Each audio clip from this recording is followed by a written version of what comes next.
Extreme excitement and first aid post or rest? What is more important to you? Ski instructor Valery is with you, and hello to everyone. Today we will cut groomers. Now we will learn how to control our speed on skis. But first you need to be able to slow down. And if you don't know how, I leave a link, be sure to check it out and learn how to control your speed on skis. There are several ways. The first and easiest. Look carefully at my plow. I say right away. In all the following methods, the distance between the socks does not change. With the help of the weight of the plow, we control our speed. For example, if I go and hold a small plow, my speed will be 50 km per hour. Do you need 40? I'm making more plow, bigger plow. 30, more plow, bigger plow. 20, more plow, bigger plow. Need to stop? I'm making a very big plow. We draw a conclusion. The larger the plow, the less our speed, and the smaller the plow, the higher our speed.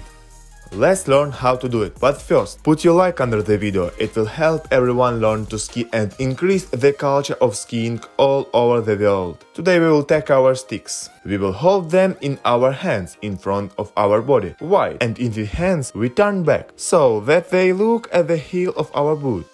On a light slope from a resistant plow, unbending the knee and ankle joints, we reduce the distance between the heels and begin to drive slowly. If you are accelerating, what should you do? Correctly, by bending the knee and ankle joints, increase the pressure by making the plow wider, thus smoothly, slowly, confidently. We draw 10 meters, and by bending the knee and ankle joints, we increase the pressure on the skis and make a stop.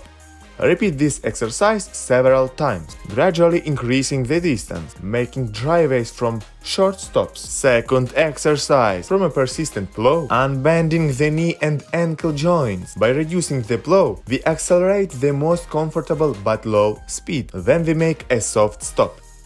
Each time increase your maximum speed and decrease your stopping time. Third exercise. We ride at the snow plow at one speed, small at first, then a little more. We control the speed with help of the weight of the plow. The task is not to speed up and not to slow down.